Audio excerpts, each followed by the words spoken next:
सज्जन कुमार के बाहर आने की बातें चल रही हैं, किस किस एंगल से देख रहे हैं? जगदीश टाइटर के साथ सोनिया गांधी जी बुला के इंटरव्यू कर रही हैं, बैठ रही हैं, उनके साथ चाय पी रही हैं अपने ऑफिशियल रेजिडेंस पे। ये क्या, इसका क्या संकेत है? परसों सज्जन कुमार जी की बेल हुई है एक केस में। ये पॉलिटिक्स जो है ये बड़ी खराब इस तरह से कांग्रेस पार्टी राजनीति कर रही है। जस्टिस मिलने की बात तो छोड़िए, कल तो मैं कहूँगा सिखों के लिए काला दिन था। आपको टारगेट करके लाई डिटेक्टर टेस्ट हो रहा है, होना तो उनका चाहिए था। तो ये कैसे आप उस टाइम, जिस टाइम आपको लाई डिटेक्टर टेस्ट के लिए लेकर गए, तो आपको ये चीज़ नहीं लगा कि हाँ भाई क्या हो रहा है देश के अंदर? देखिए, हमने किसी पार्टी का साथ नहीं दिया, हमने सच का साथ दिया है, हमने एक समुदाय का साथ दिया है, हमने ना कांग्रेस का साथ दिया ना किसी और पॉलिटिकल पार्टी। ये तो मेरे लिए पर्सनल मुद्दा है। और मेरे को तो आए दिन आती रहती है कि तुम्हारे बम से उड़ा देंगे, तुम्हारे घर के बाहर ये कर देंगे, वो कर देंगे, बच्चों को किडनैप कर लेंगे। इस तरह की धमकियाँ आए दिन आती रहती हैं।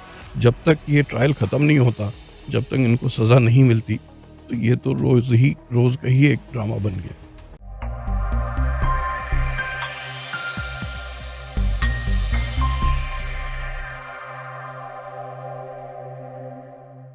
ਵਾਹਿਗੁਰੂ ਜੀ ਕਾ ਖਾਲਸਾ ਵਾਹਿਗੁਰੂ ਜੀ ਕੀ ਫਤਿਹ। ਟੀਵੀ 84 ਦੇ ਪਲੇਟਫਾਰਮ ਦੇ ਉੱਤੇ ਅੱਜ ਆਪਾਂ ਇੱਕ ਬੜੀ ਵੱਡੀ ਖਬਰ ਲੈ ਕੇ ਆ ਰਹੇ ਹਾਂ। ਲਗਾਤਾਰ ਤੁਸੀਂ ਦੇਖ ਰਹੇ ਹੋ ਕਿ 84 ਦੇ ਕਤਲੇਆਮ ਦਾ ਮੁੱਦਾ, ਸੱਜਣ ਕੁਮਾਰ ਦਾ ਮੁੱਦਾ ਸੋਸ਼ਲ ਮੀਡੀਆ ਦੇ ਉੱਤੇ ਛਾਇਆ ਹੋਇਆ ਹੈ ਕਿ ਦਿੱਲੀ ਸਿੱਖ ਗੁਰਦੁਆਰਾ ਪ੍ਰਬੰਧਕ ਕਮੇਟੀ ਨੇ ਜੋ ਸੱਜਣ ਕੁਮਾਰ ਦੀ ਇੱਕ ਬੇਲ ਐਪਲੀਕੇਸ਼ਨ ਹੈ, ਉਸ ਜਗ੍ਹਾ ਦੇ ਉੱਤੇ ਦਿੱਲੀ ਕਮੇਟੀ ਦਾ ਵਕੀਲ ਐਬਸੈਂਟ ਰਿਹਾ ਔਰ ਉਹਦੇ ਕਰਕੇ ਉਹਨੂੰ ਬੇਲ ਮਿਲ ਗਈ। ਹਾਲਾਂਕਿ ਅਸੀਂ ਕਲੀਅਰ ਕਰ ਦਈਏ ਕਿ ਜਿਹੜੀ ਗੱਲਾਂ ਮਨਜੀਤ ਸਿੰਘ ਜੀਕੇ ਨੇ ਕੀਤੀਆਂ ਨੇ, ਅਸੀਂ ਲਗਾਤਾਰ ਆਪਣੇ ਚੈਨਲ ਦੇ ਰਾਹੀਂ ਪੂਰੀ ਦੁਨੀਆ ਤੱਕ ਪਹੁੰਚਾਈਆਂ ਹੈਗੀਆਂ ਨੇ, ਮਗਰ 84 ਦਾ ਇਨਸਾਫ ਅੱਜ ਕਿੱਥੇ ਖਲੋਤਾ ਹੈਗਾ, ਇਹ ਸਾਡੇ ਸਾਰਿਆਂ ਨੂੰ ਸਮਝਣ ਦੀ ਲੋੜ ਹੈ।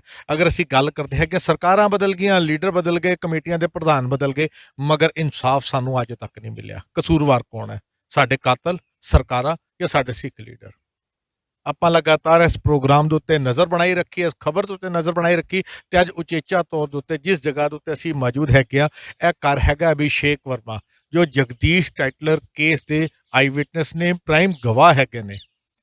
ਅਗਰ ਅਸੀਂ ਸੱਜਣ ਕੁਮਾਰ ਦੀ ਗੱਲ ਕਰ ਰਹੇ ਹਾਂ, ਸੋਨੀਆ ਗਾਂਧੀ ਦੀਆਂ ਮੁਲਾਕਾਤਾਂ ਦੀਆਂ ਖਬਰਾਂ ਤੁਸੀਂ ਦੇਖ ਹੀ ਰਹੇ ਹੈਗੇ ਹੋ ਕਿ ਜਗਦੀਸ਼ ਟਾਈਟਲਰ ਔਰ ਬਕਾਇਦਾ ਸੋਨੀਆ ਗਾਂਧੀ ਦੀ ਮੁਲਾਕਾਤਾਂ ਹੋ ਰਹੀਆਂ ਨੇ। ਕੀ ਇੱਕ ਸੰਯੋਗ ਹੈ ਕਿ ਸੱਜਣ ਕੁਮਾਰ ਨੂੰ ਇੱਕ ਕੇਸ ਦੇ ਅੰਦਰ ਜ਼ਮਾਨਤ ਮਿਲ ਜਾਂਦੀ ਹੈ ਔਰ ਜਗਦੀਸ਼ ਟਾਈਟਲਰ ਔਰ ਸੋਨੀਆ ਗਾਂਧੀ ਦੀ ਮੁਲਾਕਾਤ ਹੋ ਰਹੀ ਹੈ? ਉਹ ਸਵਾਲਾਂ ਨੂੰ ਲੈ ਕੇ ਅੱਜ ਅਸੀਂ ਪਹੁੰਚੇ ਹੈਗੇ ਹਾਂ ਅਭਿਸ਼ੇਕ ਵਰਮਾ ਦੇ ਘਰ, ਔਰ ਅੱਜ ਉਹਨਾਂ ਦੀ ਜਿਸ ਜਗ੍ਹਾ ਦੇ ਉੱਤੇ ਅਸੀਂ ਉਹਨਾਂ ਦੇ ਘਰ, ਉਹਨਾਂ ਦੇ ਫਾਰਮ ਹਾਊਸ ਵਿੱਚ ਪਹੁੰਚੇ ਹੈਗੇ ਹਾਂ। ਸਵਾਲ ਕਰਦੇ ਹਾਂ ਕਿ ਉਹਨਾਂ ਦਾ ਇਹ ਸਾਰੇ ਮਸਲੇ ਦੇ ਉੱਤੇ ਕੀ ਕਹਿਣਾ ਹੈਗਾ, ਤੇ ਉਸ ਕੇਸ ਦੇ ਵਿਚਕਾਰ ਜਿਹਦੇ ਨਾਲ ਜਗਦੀਸ਼ ਟਾਈਟਲਰ ਵੀ ਸ਼ਾਇਦ, ਅਗਰ ਅਸੀਂ ਕਹੀਏ, ਅਗਰ ਸਾਡੇ ਸਿੱਖ ਲੀਡਰ ਇਮਾਨਦਾਰੀ ਨਾਲ ਕੰਮ ਕਰਨ ਤੇ ਜਗਦੀਸ਼ ਟਾਈਟਲਰ ਵੀ ਕੀ ਜੇਲ੍ਹ ਦੇ ਪਿੱਛੇ ਜਾ ਸਕਦਾ ਹੈਗਾ? ਇਹ ਸਾਰੇ ਸਵਾਲਾਂ ਦੇ ਨਾਲ ਆਓ ਅਸੀਂ ਗੱਲ ਕਰਦੇ ਹਾਂ ਅਭਿਸ਼ੇਕ ਵਰਮਾ ਦੇ ਨਾਲ। ਸੰਗਤ ਜੀ, ਅਸੀਂ ਇਸ ਵੇਲੇ ਜੁੜੇ ਹੋਏ ਹੈਗੇ ਆ ਜਿਹੜੇ ਜਗਦੀਸ਼ ਟਾਈਟਲਰ 84 ਦੇ ਕਤਲੇਆਮ ਦੇ ਮੁੱਖ ਕਾਤਲਾਂ ਦੇ ਵਿੱਚੋਂ ਦੇ ਜਿਹੜੇ ਪ੍ਰਾਈਮ ਵਿਟਨੈਸ ਹੈਗੇ ਨੇ, ਅਭਿਸ਼ੇਕ ਵਰਮਾ। ਅਸੀਂ ਉਹਨਾਂ ਦੇ ਘਰ ਪਹੁੰਚੇ ਹੋਏ ਹੈਗੇ ਆ ਤੇ ਉਹਨਾਂ ਨਾਲ ਫਤਿਹ ਦੀ ਸਾਂਝ ਕਰਨਾ। ਅਭਿਸ਼ੇਕ ਜੀ, ਵਾਹਿਗੁਰੂ ਜੀ ਕਾ ਖਾਲਸਾ वाहिगुरु की फतेह। अभिषेक जी, आप प्राइम विटनेस हैं। अब अगर हम देखते हैं 84 को, 84 के कत्लेआम को देखते हैं, अब आपने पिछले 2 दिन में ही देखा है कि किस तरह से सज्जन कुमार के 2 केसों में से एक केस के अंदर बेल मिल गई है। तो मनजीत सिंह जीके की बात कर लें, अपोजिशन की बात कर लें, उन्होंने दिल्ली कमेटी को भी टारगेट किया, गवर्नमेंट को भी टारगेट किया कि कहीं ना कहीं फरलो के थ्रू सज्जन कुमार बाहर आ जाता है। आप जगदीश टाइटलर के केस के अंदर प्राइम विटनेस हैं, मुख्य गवाह हैं। आप इस इशू को किस नज़रिए से देखते हैं? बिकॉज आप भी एक तरह से कहें कि हमारी सिख कम्युनिटी की जो जेनोसाइड की जंग है उसके अंदर हमारे साथ दे रहे हैं। सज्जन कुमार के बाहर आने की बातें चल रही हैं, किस किस एंगल से देख रहे हैं?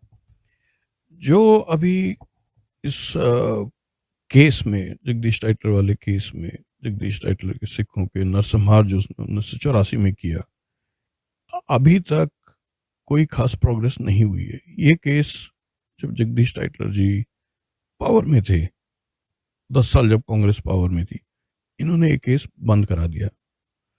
और बंद कराने के बाद फिर मैंने अपने एफर्ट्स किए, चिट्ठी लिखी, प्राइम मिनिस्टर को चिट्ठी लिखी, किया। फिर मेरे एफर्ट्स की वजह से ये केस दोबारा खुला 2014-15 में, जब भारतीय जनता पार्टी की एनडीए की सरकार आई। और तब उस खुलने के बाद फिर कोर्ट में कुछ कार्रवाई हुई, 2016 से कार्रवाई होनी शुरू हुई, और उसके बाद हमने और एफर्ट्स किए। कुछ कोर्ट ने हमसे सबूत मांगे, संज्ञान मांगे, वो भी हमने कोर्ट को दिया, सीबीआई को दिया। उसके बाद अभी तक कोई प्रोग्रेस नहीं हुई है। और आज ये स्थिति आ रखी है कि सोनिया गांधी जी, कल की बात बता रहा हूँ मैं, जगदीश टाइटलर के साथ सोनिया गांधी जी बुला के इंटरव्यू कर रही हैं, बैठ रही हैं उनके साथ, चाय पी रही हैं अपने ऑफिशियल रेजिडेंस पे। ये क्या, इसका क्या संकेत है? परसों सज्जन कुमार जी की बेल हुई है एक केस में, कल जगदीश टाइटलर को बुला के सोनिया गांधी जी कर रही हैं। तो ये पॉलिटिक्स जो है ये बड़ी खराब, इस तरह से कांग्रेस पार्टी राजनीति कर रही है, इसका बड़ा खराब, सिखों को जस्टिस मिलने की बात तो छोड़िए, कल तो मैं कहूँगा सिखों के लिए काला दिन था। अगर हम पिछले समय की बात करते हैं, जिस वक्त आपने सीबीआई को, देश के प्रधानमंत्री को लेटर्स लिखे कि भाई इस तरह से जगदीश टाइटलर इन्वॉल्व हैं 84 के जेनोसाइड के अंदर, कत्लेआम के अंदर, आपका भी लाई डिटेक्टर टेस्ट हुआ। आपको थोड़ा अजीब नहीं लगता कि जो कहें कि जो कातिल हैं उनको, कुछ एक्यूज्ड हैं उनके साथ कुछ नहीं हो रहा है और आप गवाही देना चाहते हैं? अभी तक आई थिंक आपकी विटनेस हुई भी नहीं है, आपको टारगेट करके लाई डिटेक्टर टेस्ट हो रहा है, होना तो उनका चाहिए था। तो ये कैसे आप उस टाइम, जिस टाइम आपको लाई डिटेक्टर टेस्ट के लिए लेकर गए, तो आपको ये चीज़ नहीं लगा कि हाँ भाई क्या हो रहा है देश के अंदर? इसमें ऐसा हुआ था, आपकी बात बिल्कुल सही है, इसमें ऐसा हुआ था कि कोर्ट ने हमसे पूछा, जगदीश टाइटलर से भी पूछा कि आप दोनों अपना लाई डिटेक्टर टेस्ट कराइए। तो हमारा तो दामन साफ है, हम तो जो बोला है आज तक सच बोला है, सिख कम्युनिटी के फेवर में बोला है, जो हुआ है, जो भी इसने क्राइम किया है एक्यूज ने, जगदीश टाइटलर ने, वो मैंने सच सच बता दिया। तो मुझे तो कोई दिक्कत ही नहीं, हमने तो सीधे कंसेंट दे दी कि जी हाँ जी, हमारा लाई डिटेक्टर टेस्ट करा लीजिए, सच ही बोलना है तो लाई डिटेक्टर कराइए, कुछ भी कराइए, मनोवैज्ञानिक से कराइए, कोई दिक्कत नहीं। इन्होंने, जगदीश टाइटलर ने 2017 में बोला कि जी मैं कंसेंट नहीं दूंगा। इन्होंने अपनी कंसेंट नहीं दी, क्योंकि क्या है, ज़बरदस्ती हिंदुस्तान के संविधान के हिसाब से ज़बरदस्ती किसी का टेस्ट नहीं किया जा सकता, हमेशा कंसेंट पे किया जाता है, मतलब परमिशन एक लेके। मिनट के लिए रुको, कसाब का किया, गवर्नमेंट ने कसाब का किया। अगर अगर हम कहते हैं कि वो पाकिस्तानी था, तो उसने भी तो इंसानों का कत्ल किया। जगदीश टाइटलर, एच.के.एल. भगत, सज्जन कुमार, धर्मदास शास्त्री, ये 4-5 मुख्य नाम हैं। इन्होंने भी तो सिख हजारों की गिनती में कत्लेआम किया। तो ये मेरे हिसाब से तो रूल उन पे एप्लीकेबल होना चाहिए था, और कमाल की बात है भी नहीं हुआ जगदीश टाइटलर। बात बिल्कुल सही है, सरकार को कुछ ना कुछ ऐसा संविधान लाना चाहिए कि इस तरह की हीनियस क्राइम जब क्रिएट करता है तो उसका फोर्सबली सब तरह के टेस्ट करने चाहिए, ताकि सच निकल सके और उसका एक बालिया बयान, कुछ ना कुछ रिकॉर्ड हो सके। आपकी अगर हम फैमिली बैकग्राउंड की बात करता हूँ, आपके फादर साहब, आपकी मदर, दोनों कांग्रेस से जुड़ी रही है, और जगदीश टाइटलर, सज्जन कुमार, ये भी कांग्रेस रहे हैं। तो कांग्रेस की इन्वॉल्वमेंट, अगर आपने उनके अगेंस्ट बोला तो सीधा सीधा कहें कि पार्टी के अंदर एक तरह से बगावत मानी जाती है, कि आपने उसी पार्टी के अंदर उस परिवार के साथ रहते हुए बगावत की। तो उस वक्त दिल में क्या था? लगा नहीं कि परिवार है, कांग्रेस के साथ जुड़े हैं, और जिनका नाम ले रहे हैं वो भी कांग्रेसी हैं? उसको कैसे आपने एडजस्ट किया अपने? देखिए, हमने किसी पार्टी का साथ नहीं दिया, हमने सच का साथ दिया है, हमने एक समुदाय का साथ दिया है, हमने ना कांग्रेस का साथ दिया, ना किसी और पॉलिटिकल पार्टी। ये तो मेरे लिए पर्सनल मुद्दा है। उसने जो दुष्कर्म किए हैं, जो उसने, जगदीश टाइटलर ने जो सिखों को अत्याचार किया है, मैं तो उनकी जस्टिस दिलाने के लिए एक लड़ाई लड़ रहा हूँ। मुझे कोई पर्सनल, मेरा कोई एजेंडा नहीं है, ये समुदाय के लिए है, और ना ही मेरा कोई पार्टी से मतलब, ना कांग्रेस पार्टी से, ना कुछ। हाँ, ये अलग बात है कि मेरे पिता, मेरे माता जी, दोनों के दोनों कांग्रेस के एमपीज थे। जब ये 1984 में रॉयट्स हुए थे, उस टाइम भी मेरे फादर कांग्रेस के राज्यसभा के एमपी थे और जनरल सेक्रेटरी भी थे। लेकिन ये बात, मेरा कोई पार्टी से, फिर बता रहा हूँ, कोई मतलब नहीं है। मैं सच का साथ दे रहा हूँ और आगे भी देता रहूँगा। थ्रेट कॉल, धमकियां मिलती हैं जान से मारने की? ये तो बड़ी नॉर्मल चीज़ है। पिछले, जब से मैंने ये एक्सेप्ट किया है कि भाई विटनेस में दूंगा, अभी तक तो सीबीआई का मैंने हुआ है, अभी तक तो कोर्ट में विटनेस हुई भी नहीं है। आए दिन धमकी आती रहती है, आए दिन कोई ईमेल आ जाती है, आए दिन कोई फ़ोन आ जाता है उल्टा सीधा।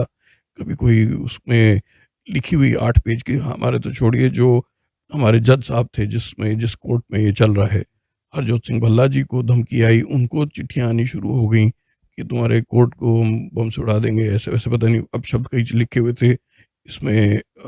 सिख फैमिलीज़ की तरफ से जो वकील थे, उनको भी धमकियाँ आनी शुरू हो गई। और हमारे, मेरे को तो आए दिन आती रहती है कि तुम्हारे बम से उड़ा देंगे, तुम्हारे घर के बाहर ये कर देंगे, वो कर देंगे, बच्चों को किडनैप कर लेंगे। इस तरह की धमकियाँ आए दिन आती रहती हैं। तो अब जब तक ये ट्रायल ख़त्म नहीं होता, जब तक इनको सज़ा नहीं मिलती, तो ये तो रोज़ का ही एक ड्रामा बन गया है, धमकियाँ। सरकारें गवर्नमेंट्स नहीं मानती जी इसको, मगर पूरे वर्ल्ड के अंदर जितने भी हमारी सी कम्युनिटी के लोग हैं, खाली इंडियन या वर्ल्ड वाइड, सबके दिमाग में एक चीज़ कंफर्म है, चाहे जस्टिस मिले ना मिले, एक दिल में रहता है कि जो कत्लेआम था वो सरकार ने कराया, कांग्रेस ने कराया, उसके पीछे राजीव गांधी की पूरी सपोर्ट थी। आप इस क्वेश्चन को कैसे देखते हो? आप इस बात को कबूल करते हो कि कांग्रेस की सरकार भी शामिल थी इस कत्लेआम में? देखिए, मेरा रोल है जगदीश टाइटलर के खिलाफ विटनेस देने का, as per the CBI prosecution के वर्जन। लेकिन अगर आप मुझे पूछें पर्सनल ओपिनियन, पर्सनली पूछ। हाँ, पर्सनल ओपिनियन है कि इसमें कुछ ना कहीं से ऊपर से शय थी। अगर शय नहीं होती तो दंगे जो थे दिल्ली में, तीन माफी चाहता हूँ, कत्लेआम कहें हम, दंगे ना कहें। दंगे नहीं, कत्लेआम जो था, वन साइडेड कत्लेआम, वो 3 दिन तक नहीं चलता। तो कुछ ना कुछ तो ऊपर से ज़रूर मैसेज था, कुछ ना कुछ शय थी। और तभी सेनेका लोगों ने उस समय 84 में एच.के.एल. भगत, सज्जन कुमार, धर्मदास शास्त्री, ललित माकन, जगदीश टाइटलर, ये सब लोग उसमें डायरेक्टली इन्वॉल्व थे। और ये जो बात है, ये मेरी पर्सनल ओपिनियन है, इससे केस से कोई मतलब नहीं है कि किसने कराया नहीं कराया, ये मेरी पर्सनल ओपिनियन है। अगर 38 साल हो गए हैं, जस्टिस अभी तक सिख कौम को नहीं मिला, सज्जन कुमार के बाहर मैं कहूँ वापसी की बातें चलनी शुरू हो गई हैं, सिख कम्युनिटी के अंदर एक क्वेश्चन ये भी बहुत बड़ा आता है कि हमारी कम्युनिटी के जो सिख लीडर हैं उन्होंने भी कहीं ना कहीं कौम के साथ गद्दारी की है। माफ करना, मैं किसी एक लीडर की बात नहीं कर रहा, मैं 38 ईयर्स के अंदर जो हमारी सिख कम्युनिटी स्पेशली दिल्ली की, मैं सारी लीडरशिप को ऊपर मैं क्वेश्चन मार्क कर रहा हूँ। आपको लगता है कि हमारी जो सिख लीडरशिप है उन्होंने ईमानदारी से काम किया या नहीं किया इस केसेस के ऊपर? वो चाहे सज्जन कुमार का है, एच.के.एल. भगत का, या कह लें कि जगदीश टाइटलर का है, आपको हमारे सिख लीडरशिप के ऊपर कभी डाउट हुआ? देखिए, मेरा उनके साथ ज़्यादा इंटरेक्शन नहीं रहा, तो इसलिए इस बारे में मैं न्यूज़ तो आपने भी सुनी है, हर जगह देखते हैं। देखिए, कुछ पॉलिटिकल लीडर्स हैं, सिख लीडर्स भी, जो सिर्फ अपनी टीआरपी बढ़ाने के लिए इस मुद्दे को पकड़ रखे हैं। हमारा तो कोई पर्सनल कोई है नहीं एजेंडा, इसलिए ना मुझे कोई टीआरपी बढ़ानी है, तो मैं तो जुड़ा हुआ हूँ इसमें। लेकिन कुछ सिख लीडर्स हैं जिनका मैं नाम नहीं लूँगा, जो अपनी सिर्फ टीआरपी बढ़ाने के लिए इस मुद्दे को थोड़े थोड़े, जब ज़रूरत होती है कुछ वोट की या पद लेने के लिए, उस मुद्दे को बढ़ा देते हैं, फिर पद मिल जाता है, फिर छोड़ देते हैं इस मुद्दे को। ये कोई सिंसियरली फॉलोअप नहीं कर रहा। अगर फॉलोअप कर रहा होता तो आज ये स्थिति नहीं होती। अभी तक ट्रायल वायल होके, और अभी तक इन लोगों को, जो एक्यूज लोग हैं, अभी तक इनको कन्विक्शन हो गई होती। 2013 में आपने लेटर लिखी थी, अगर आज की बात करते हैं तो 9 साल से ज़्यादा समय हो चुका है। एक उम्मीद थी कि बीजेपी की मोदी सरकार आएगी तो अच्छा होगा, जस्टिस मिल, मगर इनको भी 9 साल हो गए हैं। टू बी वेरी क्लियर, आप जिस तरह से इतनी आई थिंक वाई या जेड सिक्योरिटी आपको मिली हुई है यहाँ पर, जहाँ पर आप बैठे हैं, थ्रेड कॉल आपको मिलती है, 9 साल के बाद भी आपका केस मेरे ख्याल से ज़्यादा आगे तक नहीं पाया। कि डेट्स वगैरह मैं चाहूँगा कि आप अपडेट करें कि आपका केस इस वक्त कहाँ तक पहुँचा? इसमें अभी तक ट्रायल कोर्ट में ही है। एक्चुअली 2016 से दोबारा से ये केस रीओपन हुआ है।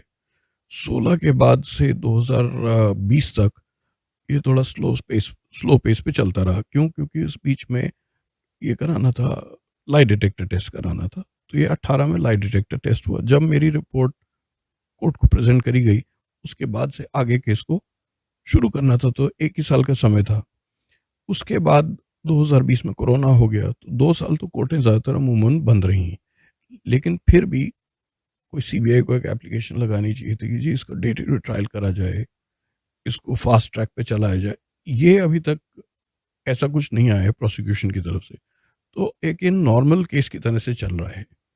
इसको थोड़ा सा आपका समुदाय जो है, और अगर सरकार से आप इसकी अपील करें कि इसको फास्ट ट्रैक पे चलाया जाए, तो तब इसमें जल्दी ही जस्टिस मिल सकती है। एसआईटी की बात करते हैं, हमारे सिख लीडर जी, हमारी मोदी साहब से बात हो रही है, 84 का जस्टिस की हम बात कर रहे हैं। आपको अभी तक प्रेजेंट जो आपका केस है उसकी कोई डेट या कुछ भी अभी तक आपकी नॉलेज में है कि नेक्स्ट सुनवाई या नेक्स्ट डेट कोई भी किसी भी केस के अंदर जिसके अंदर आपकी इन्वॉल्वमेंट है, जगदीश टाइटलर के केस, कोई डेट अभी तक कुछ फाइनल हुई है? अभी इसकी डेट्स वगैरह फाइनल नहीं हुई, लेकिन जैसी होगी मैं कम्युनिकेट करूंगा उसमें। यानी कि अगर हम कहें, एक फिल्मी डायलॉग था सन्नी देओल का, तारीख पे तारीख तारीख, वही चल रहा है आपके साथ? अभी तो वैसे ही चल रहा है, तारीख पे तारीख ही चल रही है। ਸੰਗਤ ਜੀ ਅਭਿਸ਼ੇਕ ਵਰਮਾ ਜਿਨ੍ਹਾਂ ਦੇ ਨਾਲ ਅਸੀਂ ਇਸ ਵੇਲੇ ਉਹਨਾਂ ਦੇ ਘਰ ਜੁੜੇ ਹਾਂ ਸਪੈਸ਼ਲ ਸਮਾਂ ਲਿੱਤਾ ਗੱਲਬਾਤ ਦਾ ਅਗਰ ਅਸੀਂ ਇਨਸਾਫ ਦੀ ਗੱਲ ਕਰਨੇ ਆ 84 ਦੀ ਗੱਲ ਕਰਦੇ ਹੈਗੇ ਆ ਤੇ ਤੁਹਾਡੇ ਸਾਹਮਣੇ 38 ਸਾਲ ਬਾਅਦ ਇੱਕ ਸ਼ਖਸ ਜਿਹੜਾ ਮਾਫ ਕਰਨਾ ਖੁਦ ਸਿੱਖ ਨਹੀਂ ਹੈ ਸਾਡੀ ਹਿੰਦੂ ਕਮਿਊਨਿਟੀ ਸਾਡਾ ਇੱਕ ਹਿੰਦੂ ਭਰਾ ਹੈਗਾ ਜਿਨੇ ਬਕਾਇਦਾ ਸਾਡਾ ਸਾਥ ਦਿੱਤਾ ਸਾਡੀ ਕੌਮ ਦਾ ਸਾਥ ਦਿੱਤਾ ਹੈਗਾ ਉਹਦੀ ਵੀ ਇਹੋ ਇੱਕ ਸੋਚ ਹੈਗੀ ਹੈ ਕਿ ਸਮਾਂ ਲੱਗ ਰਿਹਾ ਹਾਲੇ ਤੱਕ ਇਹਨਾਂ ਨੇ ਜਿਹੜੀ ਗਵਾਹੀਆਂ ਦੇਣੀਆਂ ਨੇ ਜੋ ਇਹਨਾਂ ਦਾ ਕੇਸ ਦਾ ਟ੍ਰਾਇਲ ਚੱਲਣਾ ਹੈ ਹਾਲੇ तक वो भी पाइपलाइन नीचे ਜਿਹਨੂੰ ਅਸੀਂ कहने फिल्मी डायलॉग तारीख पे तारीख पै रही है चाहे आने वाला भविष्य तो ऊपर वाले के हाथ में है आपको लगता है कि 84 का जस्टिस हो पाएगा कम से कम आपके केस के अंदर क्योंकि जगदीश टाइटर अभी तक बाहर है सोनिया गांधी के साथ मुलाकात हो रही है सज्जन कुमार के बाहर आने की बातें चल रही हैं जी फरलो मिल सकती है कहीं ना कहीं कांग्रेस आई लगता है सपोर्ट कर रही है और फिर मैं कहूँ कि 84 के इंसाफ की जो बात पूरी सिख कौम वर्ल्ड के अंदर बैठ के इंतजार कर रही है वो आपको कहीं फ्यूचर में कुछ दिख रहा है कि कुछ हो पाएगा देखिए ऐसा है कि अगर पहले तो कांग्रेस की बात करें कांग्रेस अगर सज्जन कुमार को और जगदीश टाइटलर को शह नहीं दे रही होती तो अभी तक इनको पार्टी से काफी साल पहले निकाल दिया होता एक दागी आदमी को इसको सारी दुनिया बोल रही है कि एक्यूज्ड है मैं टाइटलर की बात कर रहा हूँ अभी तक पार्टी में रखा हुआ है अभी तक ऊंचे ऊंचे पदों पे बैठा रखा है अभी तक इनकी मीटिंगें हो रही हैं कांग्रेस प्रेसिडेंट एक सिंबॉलिक तरीका होता है कि भाई हम आपके साथ हैं ठीक है कोर्ट फैसला करती है कोर्ट केस का फैसला हिंदुस्तान में कोर्ट करती है लेकिन आप मॉरली निकाल तो सकते थे उन्हें पार्टी से आज तक 38 साल में उनको पार्टी में ऊंचे ऊंचे पद मिलते रहे मिनिस्टर बनते रहे एमपी की टिकट मिलती रही 5-6 बारी अभी तक कुछ नहीं किया सज्जन कुमार सपोजिंग उनकी फरलो हो गई एक केस में तो बेल हो गया उस बेल को मैं उम्मीद करता हूं कि सीबीआई उसको चैलेंज करेगी हाई कोर्ट में और उस बेल को स्टे कराएगी लेकिन अगर वो नहीं हो पाया और दूसरे केस में जो मर्डर के केस में कन्विक्टेड हैं उसमें फरलो जो है फरलो देने का काम जो होता है वो दिल्ली प्रेजेंस का होता है दिल्ली प्रेजेंस जो है वो दिल्ली गवर्नमेंट के नीचे है तो ये काम तो सरकार के पास है ये तो कोर्ट का है ही नहीं फरलो का करने का एक केस में बेल हुई है जो ट्रायल नहीं हुआ 1985 का केस था वो 84 के राइट्स का है लेकिन 85 में शुरू हुआ था वो उसमें तो सीबीआई को जाना चाहिए स्टे कराने के लिए और जो दूसरा है जिसमें कन्विक्शन हो रखी है उसमें जाना चाहिए दिल्ली प्रिजन्स को ये कहते हुए कि हम फरलो इनको नहीं देंगे क्योंकि इनका बाहर जाके विटनेस टैंपरिंग करेंगे इनका चरित्र इस तरह का नहीं है कि सोसाइटी में इनको वापस इंडक्ट किया जाए कांग्रेस की बात इनको अभी तक कांग्रेस पार्टी निकाल क्यों नहीं रही है देखिए इस मामले में मुझे मालूम नहीं कि इसमें अभी इनका कुछ इन्वॉल्वमेंट है नहीं है कमलनाथ दिख रहा है जब वो उनके साथ मीटिंग कर रहे हैं मुलाकात कर रहे हैं तो कहीं ना कहीं तो कड़ियां तो जुड़ ही रही हैं अब ये तो खैर मुझे इस बारे में मालूम नहीं मुझे तो इन दोनों के रोल के बारे में मालूम है टाइटलर के बारे में और सज्जन कुमार के रोल के बारे में तो इसके बारे में मैं तो ज़रूर बात कर सकता हूँ बाकियों के बारे में मालूम नहीं देखिए हमारा तो फर्ज है कि क्योंकि हम चाहते हैं कि आपका मैसेज पूरी वर्ल्ड तक पहुंचे एंडिंग के अंदर आखिरला सवाल वर्ल्ड के अंदर बैठे क्योंकि पूरे वर्ल्ड तक आपका ये इंटरव्यू जाना है इंडिया से बाहर बैठे हुए जो सिख कम्युनिटी के लोग हैं या पंजाबीज हैं जिन्होंने 84 को भुगता है जिनके परिवार के लोगों की मौत हुई है कत्लेआम के अंदर उनके अंदर एक दर्द एक संताप है कि हमारे साथ इंसाफ आज तक नहीं हुआ उनको अपनी तरफ से कोई मैसेज देना चाहो मेरा मैसेज सारे सिख और पंजाबी कम्युनिटी का है कि आप एक प्रेशर क्रिएट करें सरकार पे प्रोसिक्यूशन पे कुछ आप इन अपने आपको जो जख्म है उनको आप भूलें नहीं मुझे लग रहा है 38 साल में समय बहुत हो गया है आप लोगों को जख्म आप भूल गए हैं एक्चुअली जिनको जख्म हुए थे अब उनकी एज 70-80 हो चुकी होगी जो उस साल 30 साल का था अब तो 78 साल का होगा तो वो जख्म भूल चुके लेकिन ये जख्म भूलने से एक बड़ा गलत मैसेज जाएगा क्योंकि कभी भी ऐसी स्थिति बनेगी तो फिर एक तरफा कोई भी पॉलिटिकल पार्टी अपने एंड्स को अचीव करने के लिए एक तरफा फिर से नरसंहार कर सकती है आप एक प्रेशर बना के रखें उस प्रेशर को छोड़ें नहीं और सच का साथ दें आपके ऊपर कोई धमकी आए विटनेस अगर हैं आप किसी केस में या इसी केस में विटनेस हैं तो आप घबराएं नहीं आप सच का साथ दें ऊपर वाला आपके साथ रहेगा और आपका पूरा सपोर्ट करेगा ਬਹੁਤ ਬਹੁਤ ਧੰਨਵਾਦ ਸੰਗਤ ਜੀ। ਪਿਛਲੇ 38 ਸਾਲਾਂ ਤੋਂ ਸਾਨੂੰ ਇਨਸਾਫ ਨਹੀਂ ਮਿਲਿਆ। ਇਨਸਾਫ ਦੀ ਅਗਰ ਅਸੀਂ ਮੰਗ ਕਰਦੇ ਹੈਗੇ ਆ ਸਰਕਾਰਾਂ ਤੋਂ, ਸਰਕਾਰਾਂ ਬਦਲ ਜਾਂਦੀਆਂ ਨੇ, ਚਿਹਰੇ ਬਦਲ ਜਾਂਦੇ ਨੇ, ਮਗਰ ਕਿਤੇ ਨਾ ਕਿਤੇ 84 ਦੇ ਕਤਲੇਆਮ ਪੀੜਿਤ ਅੱਜ ਉੱਥੇ ਦੇ ਉੱਤੇ ਖਲੋਤੇ ਨੇ। ਸਾਡੀ ਕੌਮ ਦੀ ਬਦਕਿਸਮਤੀ ਹੈ ਕਿ ਸਾਡੀ ਕੌਮ ਦੇ ਵਿੱਚ ਜਿਨ੍ਹਾਂ ਨੇ ਆਵਾਜ਼ ਚੁੱਕਣੀ ਸੀ ਸਰਕਾਰਾਂ ਦੇ ਨਾਲ ਕਿ ਸਾਨੂੰ ਇਨਸਾਫ ਦੇ, ਅੱਜ ਕੁਰਸੀਆਂ ਦੀ ਲੜਾਈਆਂ 'ਚ ਨੇ, ਇੱਕ ਦੂਜੇ ਤੇ ਇਲਜ਼ਾਮ ਚੱਲ ਰਹੇ ਨੇ। ਅੱਜ ਵੀ ਆਪਾਂ ਦਿੱਲੀ ਸਿੱਖ ਗੁਰਦੁਆਰਾ ਪ੍ਰਬੰਧਕ ਕਮੇਟੀ ਨੇ ਜੋ ਪ੍ਰੈਸ ਕਾਨਫਰੰਸ ਕੀਤੀ ਸੱਜਣ ਕੁਮਾਰ ਦੇ ਕੇਸ ਦੇ ਉੱਤੇ, ਉਹਨਾਂ ਨੇ ਆਪਣੀ ਸਫਾਈ ਦਿੱਤੀ। ਅਪੋਜੀਸ਼ਨ ਆਪਣੀਆਂ ਇਲਜ਼ਾਮਾਂ ਦੀ ਲੜਾਈ 'ਚ ਲੱਗਾ ਹੈਗਾ।